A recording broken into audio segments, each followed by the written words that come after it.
Hello, Betty. We're back again telling our stories. This is so much fun.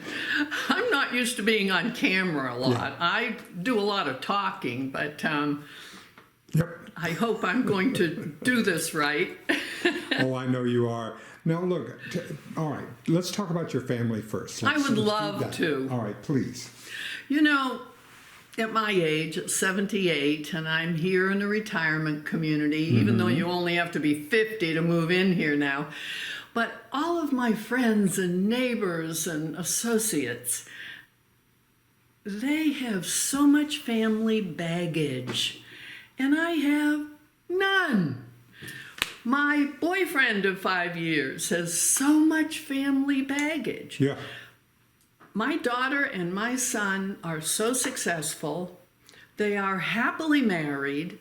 They have magnificent kids. I don't have problems. I don't have problems with grandkids or my kids or money problems so I'm kind of baggage free. But I have to do some bragging about the 3 grandkids. Yeah. All right. So let's start. All right. Let's start with your son first, and let's start with him. Okay. Because he's a wildly successful vintner, and this isn't he? I mean, tell me about him and Yes. Yeah. Well, Max played basketball for Texas A&M, and he was always a good student. Great but school. Very entrepreneurial, just like his father. And yeah, Max took over and eventually paid off all of our investments and manufactured housing communities and so forth. And then he had a friend who owned that 3-story building up by the Oasis on Lake Travis. And he said, Max, I want you to start a brewery up there. We'll be co-owners. You'll be the manager of it. And it took several offers for Max to finally say, okay. But anyway, he has been so very successful. But his greatest triumph is in his choice of a wife and in raising the 2 greatest sons anywhere around. It's amazing. Other than my daughter's son as well. I have 3 grandsons. But I'd like to brag about the youngest of Max's son. He is number 1 in the state of Texas in scoring in basketball. Wow. And he is graduating from high school this year, from Wimberley High School, and he is going on to Texas A&M as well. His brother is a sophomore there, and he's been entrepreneurial like his father has, my older grandson Ethan, since he was a sophomore in high school. He's running 2 of his own businesses while he's going to the School of Business up at A&M. He is an amazing young man, and now his younger brother will be joining him.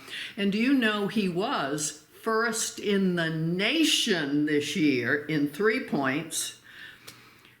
But Wimberley High School only plays 22 games in a season. And the 2 that beat him out were up in Chicago, and they play 34 games in a season. Talk about opportunities for scoring.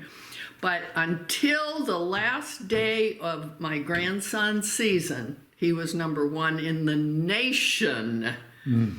Yeah. What do you think that? All right. So your son's name is?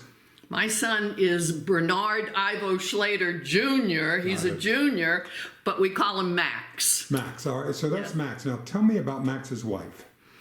Well, you know, she's Her name? 7 or 8 years older than Max is. Oh, and you so know, smart. my family they all have women that are older than them. We live longer than the men. And Melody is just so talented and so beautiful. And she's just extraordinary. And she's been a marvelous mother. And to know her is to love her. And so you raised 2 sons, And that, all right. And now your daughter? Oh, my daughter's one of the most beautiful women on earth, and she's married to a very serious man, husband. But Cassie is so delightful, and truly, to know her is to love her. And she has been a homeschooling mom. And her extraordinary son, at the age of 14 now, will begin college courses in the fall. And his mother will be teaching them. But he is working on his Eagle Scout badge, and he is a member of the largest and most successful Boy Scout troop in Central Texas. And he was awarded 2 years ago Scout of the Year at the age of 12, or I don't think he had turned 13 yet. 2001. But anyway, I have 3 of the most extraordinary grandsons with good reason to brag about them. They're all just such winners. Well, what do you think in instilling that entrepreneurial spirit in there? What can you talk about how that happened? Yes, I can. What about that?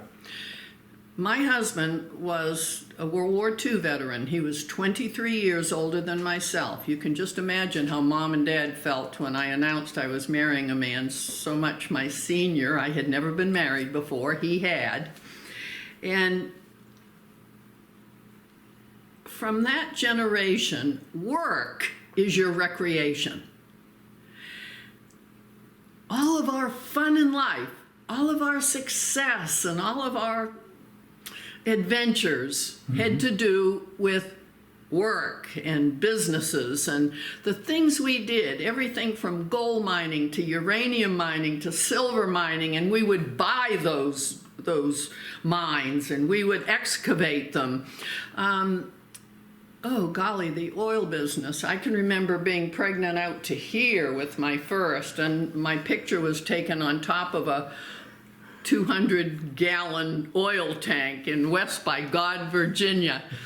But we were a hell of a team, and Ben and I did everything together. We were partners. And you pass that along to Max and to Cassie. He got that early as Absolutely. his own mindset. But you know, I always felt it was easier to do it myself than to fight with the kids. I wasn't a mom that insisted on them doing a lot of work. Yeah. But they saw that Mom and Dad got such joy out of work. And they took that on, you bet. And now they both love Cassie and Max are 2 of the hardest working people on earth, and they get such joy out of what they do. Tell me about the grandmother experience. I was a physical education teacher. I mean, I graduated in physical education and a minor in kinesiology. But I'm fun. And all the grandkids in the neighborhood, when they come to visit Grandma and Grandpa, they want to go down and see that Miss Betty. So the kids used to love to come and spend time with us. And, I can entertain children. Well, I want to start with some of the stories that we're having that I want to go over today. And the first thing I want, there are a lot of opportunities for you to be on stilts, for you to do. How did that happen? Because this is in the pictures. There's so many pictures of you, and there's so many. How did that happen? Well, they put me in charge of the Mardi Gras parade here in my neighborhood, and this is the only neighborhood in Sun City that does a Mardi Gras parade, and I kind of started it all. And I don't know, in researching Mardi Gras parades, there were always people on stilts, and I just knew I could do it, the jockette that I am. So I borrowed a pair of stilts from some carpenter somewhere, and he said he didn't want them back. And I walked on stilts for the first 5 or 6 years of the parade, and then with COVID, they canceled the parade. Until this year, they started it up again, and by golly, this old woman got back on a set of stilts. And it's become quite a people expect that every year to be able to see you. Do you do full costume and all? Oh, I do. I have some wonderful pictures of me in all sorts of different kinds of costumes. Yes.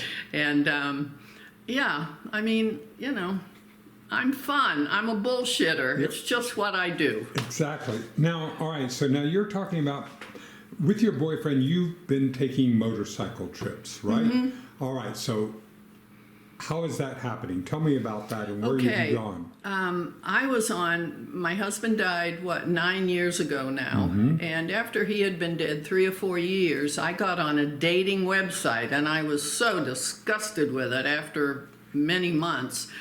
I called to get off of it and they said, well, you're paid in advance, so you've got another, 6-8 weeks. I own an RV and self-storage business very close to Sun City, and I went over there one day, and there was a Harley Davidson tipped over. It had obviously been in a wreck, and I went to my manager of the storage facility, and I said, who owns that motorcycle out there? And he said, a friend of mine, and he's never going to get back on it.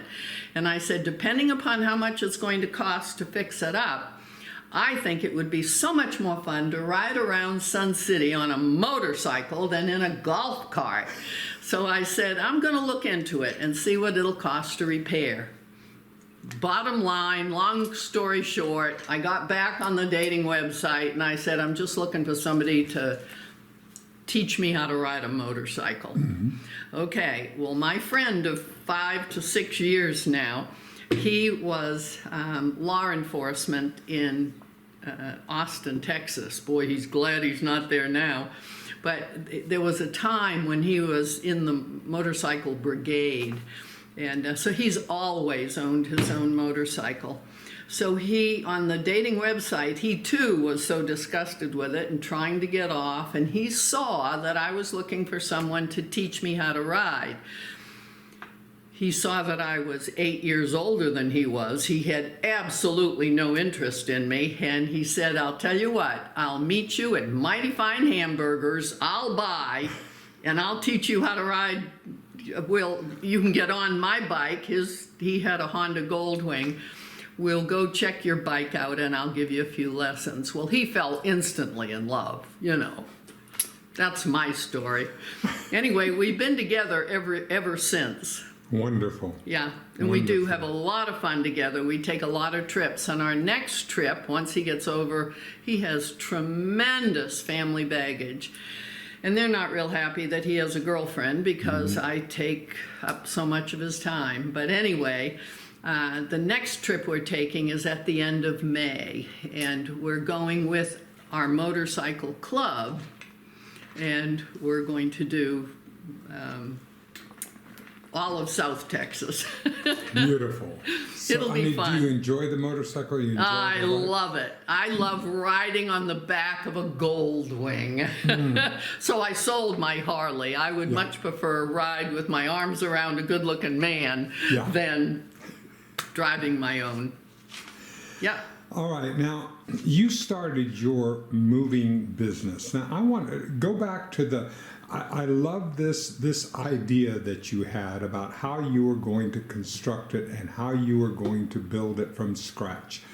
This is another one of your wonderful entrepreneurial stories. So start at the beginning and take me through. Okay.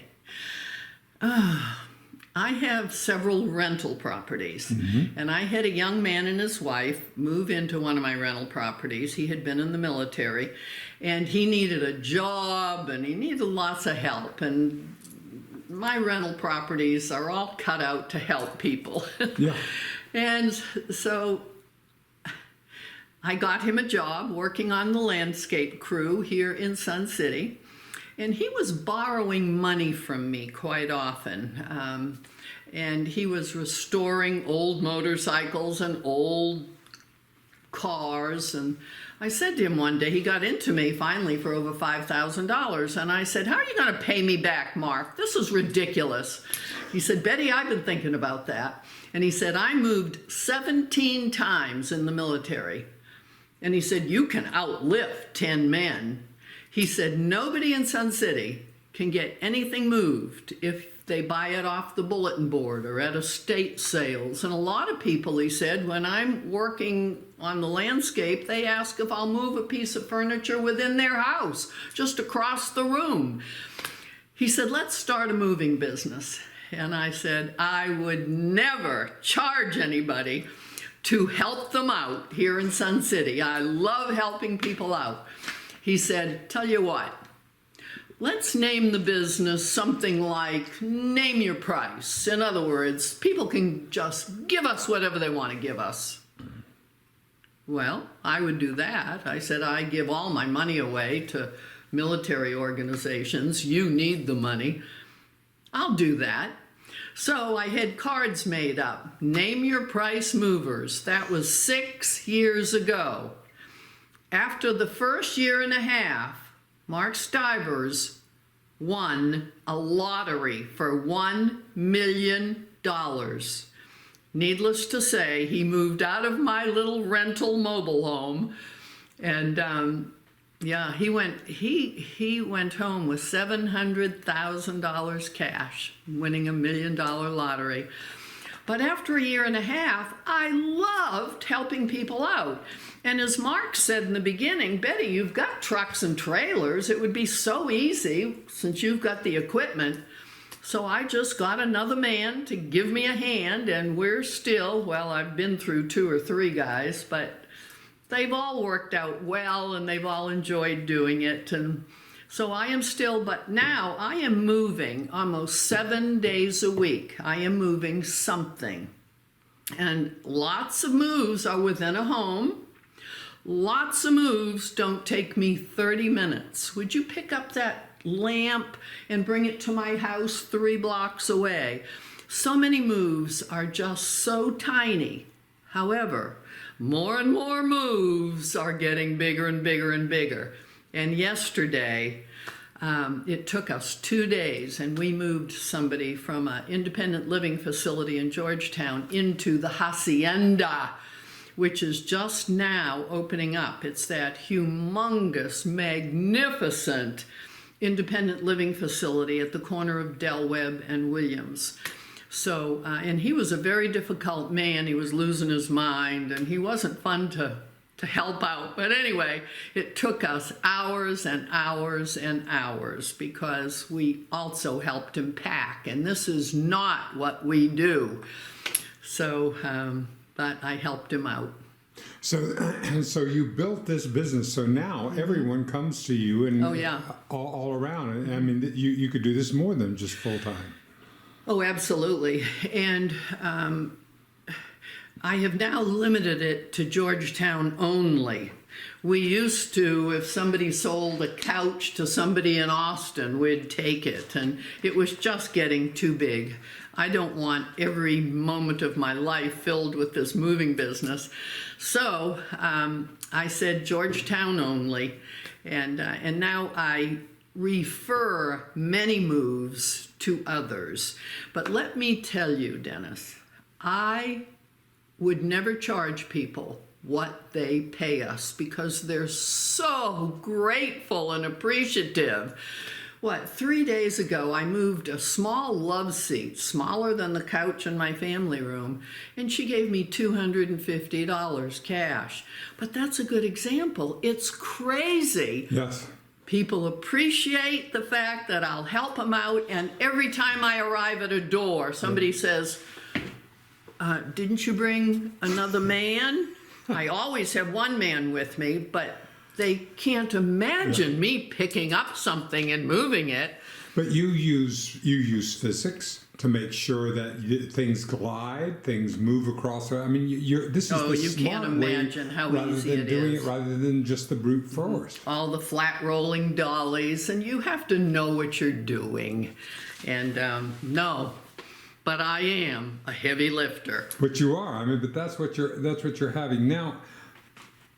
Currently, here we are coming up on the election season and all. You have the election for mayor. Nobody in this area wants to run unless they first contacted through you. Well, you've probably heard me say that, but it was Senator Schwartner who got me into politics. I had tripped over my chainsaw, I had broken my kneecap. Charles Schwartner is an orthopedic surgeon. I was sitting on his examination table, and when he was done with me, he said, "Mrs. Schleder, you live in Sun City, don't you?" "Yes." "I'm thinking of running for the House of Representatives," he says. "How would you suggest I get the word out in Sun City? In Georgetown, if you take the Sun City vote, you win the election." I said, "I don't have a clue, but give me the weekend. I'll call you back on Monday." And I don't think he ever expected to hear back from me. I called him and I said, "You need meet and greets, one in every single neighborhood in Sun City, and I'll take on that project." I put on 50 meet and greets for Charles Schwartner. He won handily. And he's the one that gave me the nickname the General.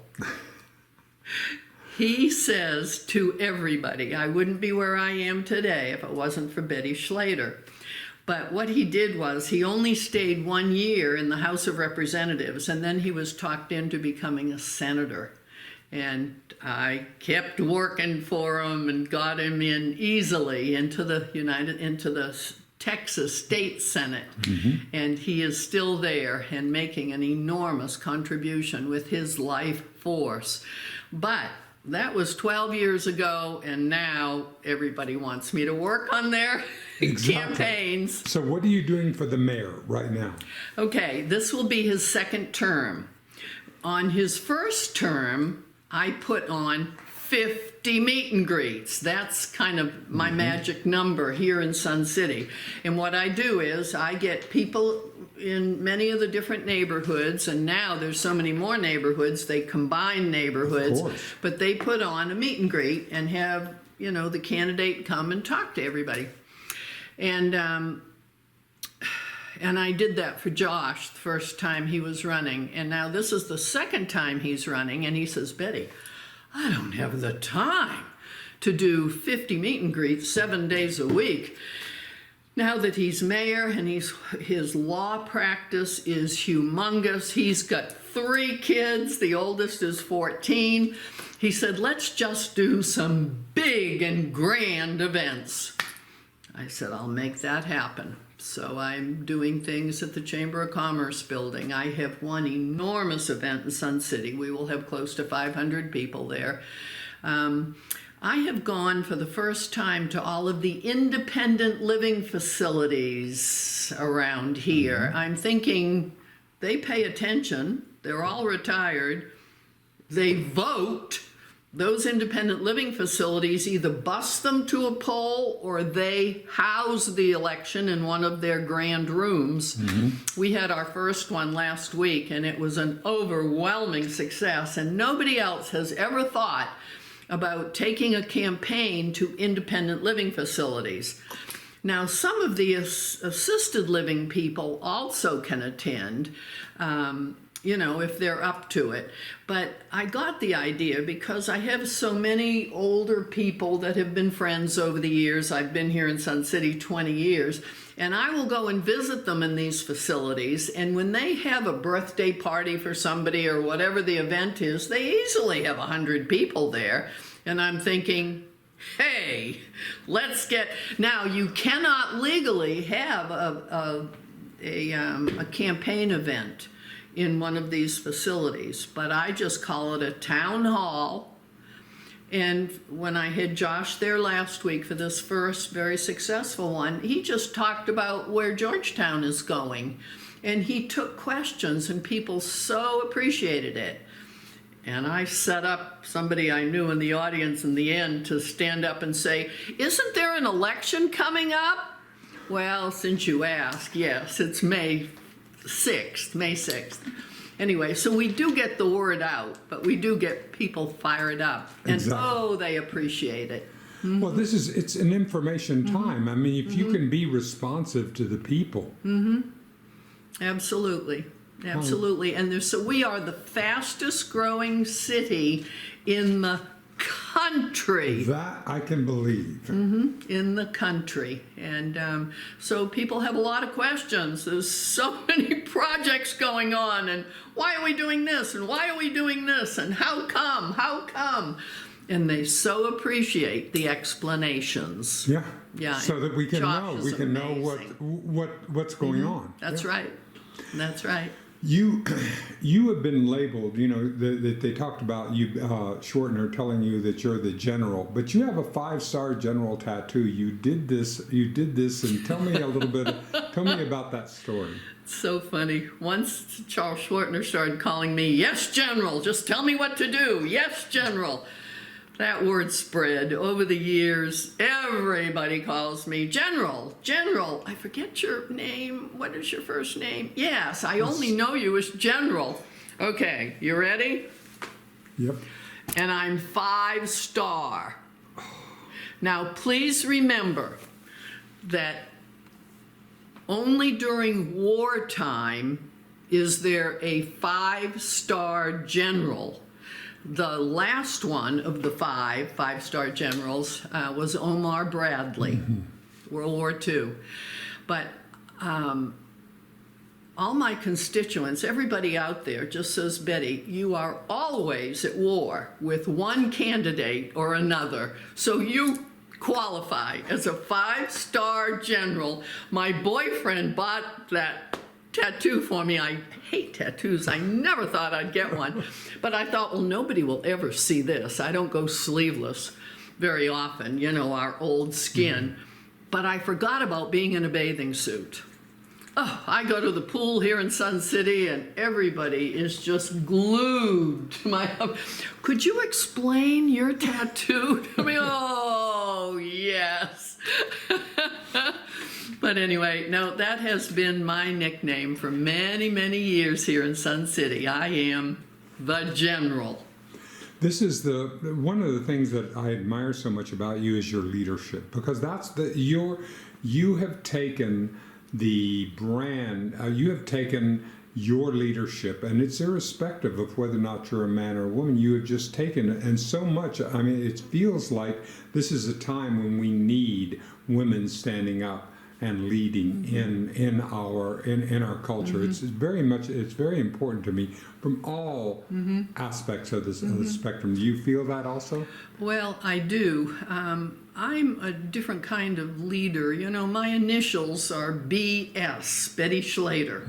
My real name is Elizabeth, but yeah. And Elizabeth, the name means child of God. The name Betty, do you have any idea what it means? Large-breasted. So I really don't fit that classification. However, my initials are BS, and BS sells. Yep. It really does. That's an expression of the ages. But, if you can keep people laughing and smiling and pat them on the back and give them hugs, and you don't need to be controversial in an election. Your candidate can be, but you have to remain happy and full of fun and appreciative of the people who attend your events, and you need to keep the bullshit at a high level, and that's what I do best. I don't have a very big brain, but I have a lot of bullshit, and it sells. Yeah, exactly. Well, I mean, you can go ahead and where are you seeing women standing up around the country, and you're sending up and here, are you seeing women stand up and run for office and Oh, in a huge way, absolutely. And we are the #1 place to retire in America, Sun City here in Georgetown. And it's all about female leadership. We live longer than the men. The men seem to lose it a little bit faster than most of us. But I don't know what this community would do without women leadership. Yeah. But we see it all over the nation. I mean, it's incredible. It's incredible. Yes, it is. All right, now, our next subject that I want to talk about is rattlesnake tequila. What is this? Rattlesnakes and tequila. What'd you do? Hear about that on the evening news? Exactly. Okay. I was on a motorcycle trip with my boyfriend, and we were down in Mexico. We had crossed over the border, and we went into a bar. And in this bar, there was an enormous jug of tequila with a rattlesnake curled up in the bottom of that bottle. I thought that was the coolest thing I had ever seen. And of course, it was dead. I mean, I don't even need to say that, but it was unbelievable. And it was there on display. And the more I looked at that and the more I thought about it, and I knew we had 5 snake roundup people here in Sun City, and I thought I could get snakes from them, I'll bet you any money. And I would give them away. Rather than taking a bottle of wine to a gathering, I would take a bottle of tequila with a rattlesnake in it. Boy, would that attract attention. So when we got back, I went to the leader of the Rattlesnake Roundup group here in Sun City. He had been a biology professor at the University of Texas. And when he captured snakes, when residents would call with a snake in their yard, he would put them in a cooler, then put them in his freezer to kill them rather than cutting their heads off, and he would give those dead snakes to the biology department at the University of Texas. Yeah. Now, all of the other 4 rattlesnake roundup people, they relocated the snakes. That was the most professional thing to do. But this one man gave them to the science department dead. So he had all these young snakes in his freezer that would fit in the bottle of tequila. And he used to say it would be up to 2 years of age that you can still get them in a bottle like that, Betty. And he had never heard of anything like this. Well, then it appeared in the newspaper. And one of the writers here in Sun City took a picture of me over there in his garage, putting a rattlesnake in a bottle of tequila, and appearing in the newspaper. It got so much criticism about all of our snakes need to be relocated. They just thought it was very unprofessional, and he was so embarrassed. And he never gave me another snake. And it broke my heart. There was no hobby I had ever had in my life that I enjoyed more than that. And what he would do for me, he gave me probably 10, 15 of them. He would inoculate the snake the length of its dead body so that when it was curled up in the bottom of a bottle of tequila, you could still drink the tequila. Nobody would, of course. However, they were purified, those snakes. And I still have a bottle with a small snake, but it's not a rattlesnake. And I'm just heartbroken. And when I see, anywhere I go here in Williamson County, if I see one of those trucks that have, the insignia telling me they round up snakes and other animals, I always give them my card and say, if you have a young one, I'll give you $50. I'll give you $100. I want young snakes to put in bottles of tequila. Oh, we'll sure call you. But I have never had a phone call. None yet. None yet. So damn it, if you come across a young snake in your backyard, it's got to be a rattlesnake that'll fit in the bottle of tequila. Oh, will I reward you with money? Yes. So Betty, you started skydiving when? Probably 10 years ago, 8 to 10 years ago. What was the impetus for that?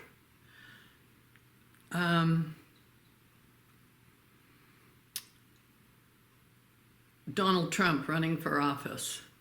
And I have big pictures on the wall of me jumping, landing with great big Donald Trump signs. And, it was kind of a celebration of his inauguration or something.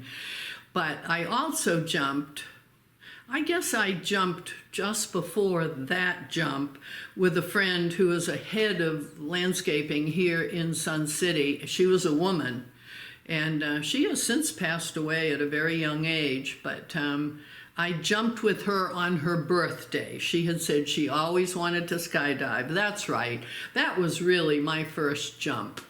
Yes, and that was a few years before the Trump inauguration. But anyway, But it's that was just your a first. fun. That was your first jump. What was that like?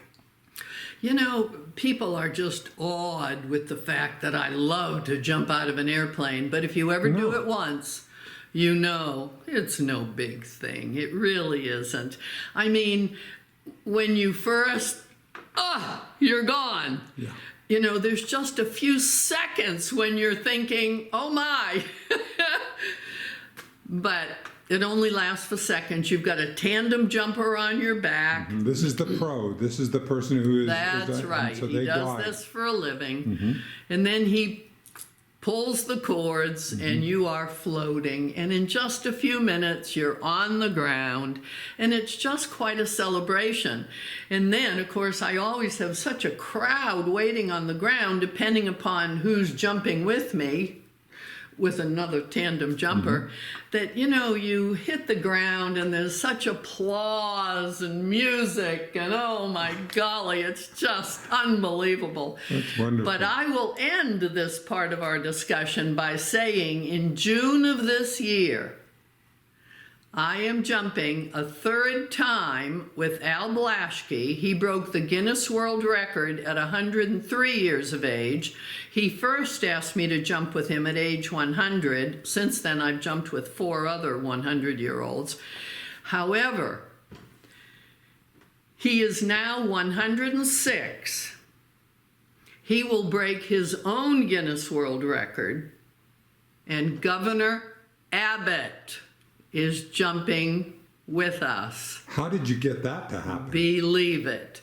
Well, of course, Governor Abbott oftentimes wants my help during campaigns and elections and yada, yada, yada. So we have become good friends. And a year ago, he asked if I would set up 12 interviews for him here in my house. He changed his clothes before every interview. He interviewed in different rooms and outside and inside. And these were shown as television ads all around the state. And we never saw one here locally. Anyway, one of the interviews I set up was with Al Blaschke. Now here he was 105 last year. And I said to him, unlike all these other interviews I've set up, let's make yours a little bit different. Don't talk politics. Talk about your skydive and breaking the Guinness World Record. He did. And at the end of his 12-minute interview, Governor Abbott said to him, I will skydive with you. And he was so serious. And because it was Al there, I was very close behind on this interview. And I grabbed Greg Abbott's arm afterwards and I said, I heard you. You were very serious. He said, I am, Betty. I will jump with you, Blaschke, anybody else who wants to jump. Have you done it before? Oh, of course not. No. However, he knew, as I have known, that the skydiving place in San Marcos works with veterans that have prosthetic limbs, people that only have one leg. They work with those kinds of problems. All kinds of challenges. Absolutely. Yeah. So they will secure Governor Abbott's legs however they do it. Yep. He will have the best of the best tandem jumper with him. And that dive will go literally all around the world because it will break every skydiving Guinness World Record there is, and all around the world.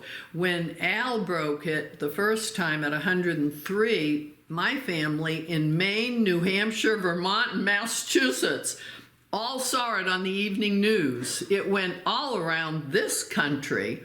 It's the Guinness World Record people who do it. And of course, Guinness is all over the world in every country.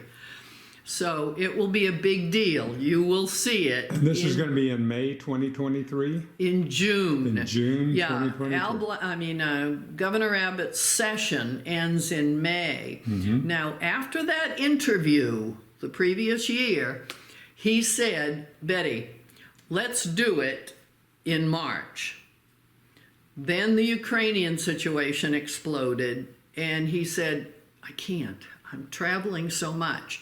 Let's move it to November, the election time. So we moved it up to November of last year, and then he called me and he said, I'm so involved with border issues. He said, and I'm going to be down at the border for, several days after the election. So he said, let's do it next year after my session is over in May. And it's over at the very end of May. So that's how he came up with June. Well, that sounds like it's going to be a lot of fun. It should, but his security team has been talking to me, and I said I can get several hundred people there, and we'll be all over the news. And for security reasons, he could be shot out of the sky from anywhere if people knew about it. So it will not be announced until it's on television, and then it's all over with. Exactly. Just to be able to, Yeah, just to but be just able for to have security reasons, have and the it'll take a lot security. of pressure off of me, not having to round up a few hundred people. Oh God, no. Yeah. All right, now tell me about your health and breakfast and that. I want to know about that. That's our next subject on what we're. I've always had the nickname the Iron Woman. I have always been so healthy. But I credit a lot of that. I give a lot of the credit to my daughter, who is a physical therapist, but doesn't practice. She's a homeschooling mom. But she is so homeopathic and naturopathic, and boy, she's on me, Mom, she's not dictatorial, but all I need to do is ask a question, and she's got the advice for me.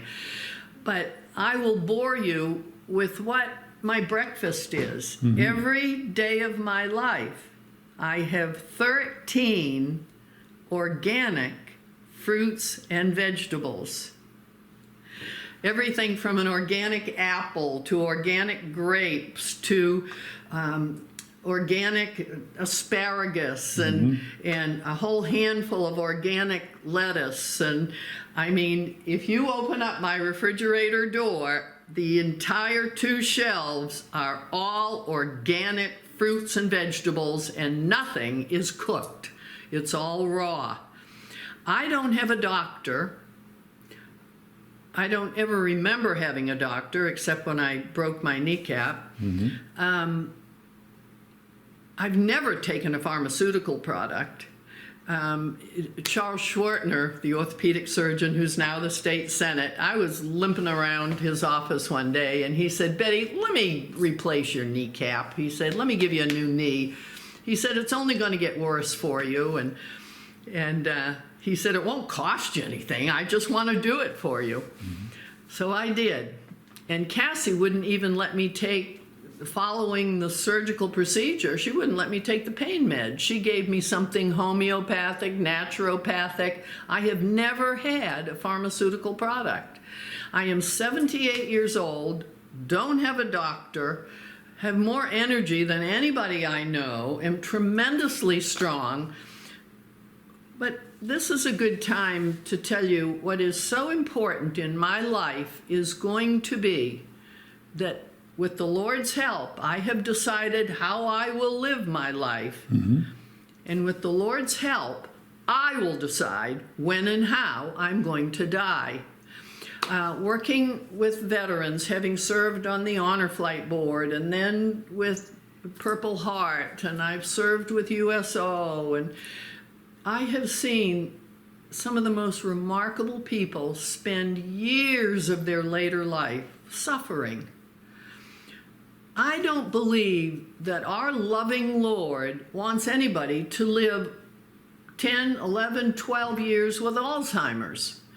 And for instance, when you're first diagnosed with Alzheimer's, you have windows of clarity. You know what you have and you know where you're going.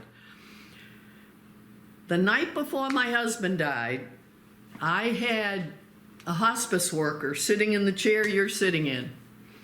And she said to me, "Oh, Betty, you cannot imagine the suffering I have seen in this profession over the years." And she said, "If only more people didn't know, all it takes is the smallest bottle of extra strength Tylenol, and you're gone." Well, even before I had that encounter, I had always told my family, and they knew I wasn't being silly about it, but that my plan was to go out in the garage, start the truck up, lower the windows, close the doors, and you simply go to sleep. And I know, if only, I just hope I'm not in a motorcycle accident and, you know, something happens to my head and I can't make a decision. Mm-hmm. But no, I know when I will be at the right hand of the Lord with a long list of things to do, but when I finish that list, I'm going on to the next adventure. And I just know there has to be more than just this life on earth. There's got to be another adventure.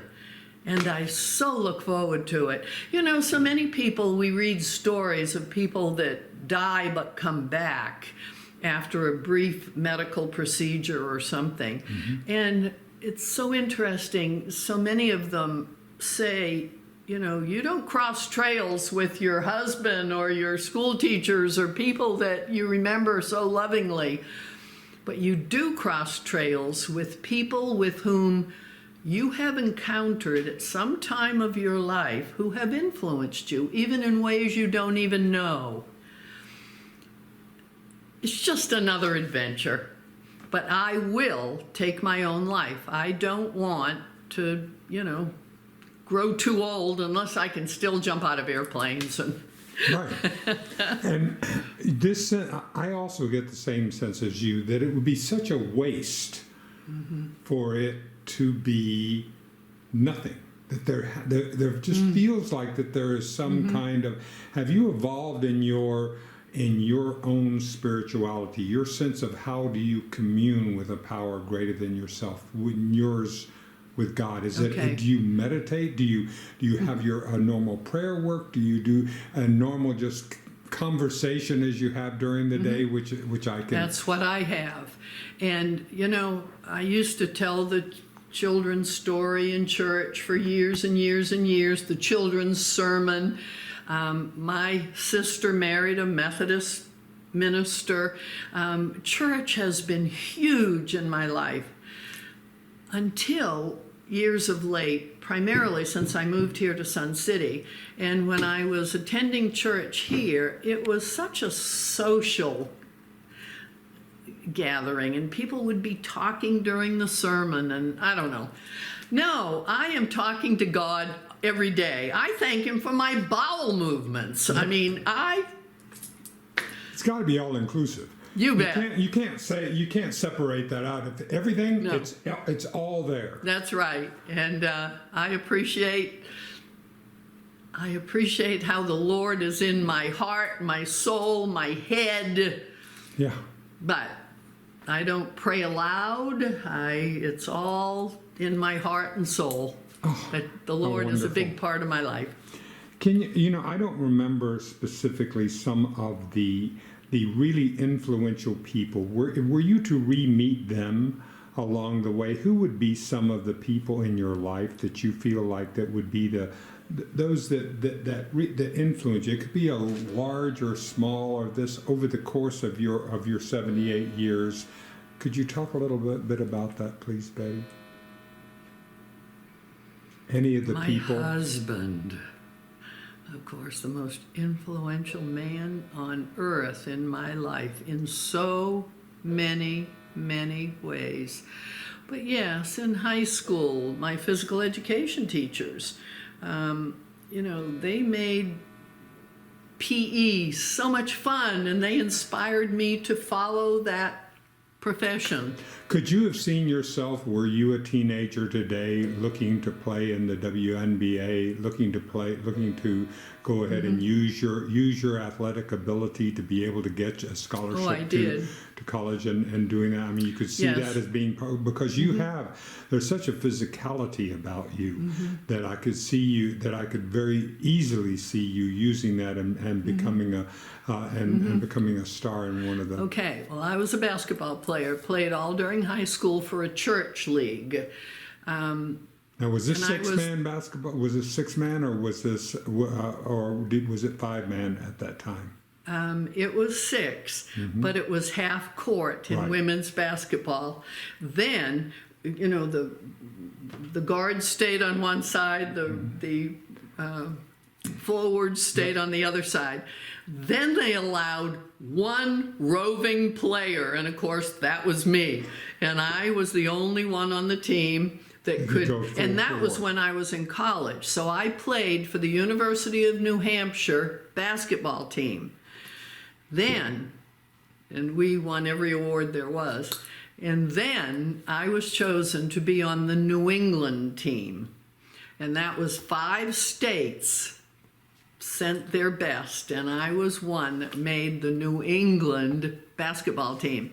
But women's basketball, I mean, it wasn't the big deal that men's basketball was. It is now. It is getting there now. I mean, South Carolina gets 18,000 people in the seats every single game. For a women's game. Basketball. Yeah. Well, if I were young, I would be one of those, one on those courts. Yeah. Yeah. But no, I was a great athlete, and my son and daughter were great athletes. And yeah. And so your husband was one of the great influences in your life. In so many ways. Can you, because we documented this some on your first interview, but I want to make sure that we've gotten some nuggets about that, about this wonderful partnership that you had with him in so many adventures over the time. So you just said the word. He taught me how adventurous life could be in so many different ways. I have done more things in my life than anybody I know. And it's because each one was a new adventure. And with Ben, and of course we lost everything at one point. We lost it in oil and gas in the early 80s. That's when, Texas was wiped off the map in oil and gas. Was such a bust. And we lost it all. And I insisted that we file bankruptcy. And that was so unlike anything Ben Schleder would do. Oh, dear Lord. But anyway. How did he recover from that? How did he, because to me, it is a wonderful opportunity. It's not how many times, it's not being knocked down, but how do you get up from being knocked down? I'll tell you, we didn't have 2 nickels to rub together. And lots of bills coming in, and the kids were junior high-ish, thereabouts. But what we did was we bought for $600, which was all we had. We bought an Airstream piece of junk, and we fixed it up. And I went to a few garage sales in the neighborhood, and for $10 bought pictures for the wall, and Ben did all the repairs on this very small travel trailer. And we sold it and made 4 times what we paid for it. And we thought, wow, we need to do this again. And we did, again and again and again. And after 11 years, we were the 2nd highest manufactured housing dealer in the state. And it's all attitude and willingness to work and thinking of ways you can make money. Today, it is just so sickening to me how when people get down and out, they put their hand out. What But can we the can't government see, do but for me? that is what you saw was something that was right in front of you and said, what can I do in order to make it better? And that is, and it feels to me that you know, with home and all, that there must be some way we can manufacture areas instead of having to build everything from this inside scale wall. It seems to me that there is that there are some answers within the manufactured opportunities in order to all the high cost of housing in this. Do you see that as possibilities? Oh, I see Modular and the thing. possibilities for helping people out with housing and food sources and you name it. But they have to be willing to look outside of the circle. Where do you see that willingness come from? Their upbringing. But if we can't, I mean, Attitude. Attitude has always been so. So when you were down at that lowest point, wondering how you were going to deal with this, you're going to have to take this bankruptcy idea to Ben, and you have to be able to do. How do you bounce back from that? What was the process of doing that to be able to say, okay, we are at the lowest of the low, and we're going to have to be able to recover from this? I'm not sure we ever sat down and talked about how low we were. I know, but inside your own head, and you said you knew that this was something that was going to break his heart. I don't know. Life has always been, or it was with Ben and me, an opportunity. And if it hadn't been that one travel trailer that appeared that day, we would have done something else. Yeah. Oh, golly, I look around Sun City and I see so many opportunities to make money, like in a moving business, helping people out, or delivering groceries, or doing something to help people out. I don't know. I'm not answering your question, I guess. Well, it is. No, but I think you have, because what you're looking at is you're doing exactly what I see any one of the entrepreneurs out there is that find a need. Fill the need. Yes, that's good. And it isn't hard to look around and find a need. I'm the only one I spent 6 hours yesterday spraying all the weeds and weeding gardens and yada, yada, yada. And I'm thinking, oh, everybody walking by the house when I'm working outside, they all say, oh, Betty, I don't know how you do it. I don't know. I couldn't begin to bend over and to do what you're doing. And I'm thinking, yeah, you're not trying. Get up to the gym. Do your exercises. You can do a lot of your own work to save money or help out a neighbor. Yeah. Yeah. How wonderful. One of the things. Attitude is everything. How many times have I said it? But you got to have a positive attitude in life to get the most out of life. You can't be one to give up. And that's one thing that you're going to do. As long as you're going to be here, you're going to be able to continue to do that. That's right. And I will take my own life with a smile on my face. And then continue on so continue on to the very next adventure. You betcha. All right. You betcha. And the Lord's going to be glad to get me too.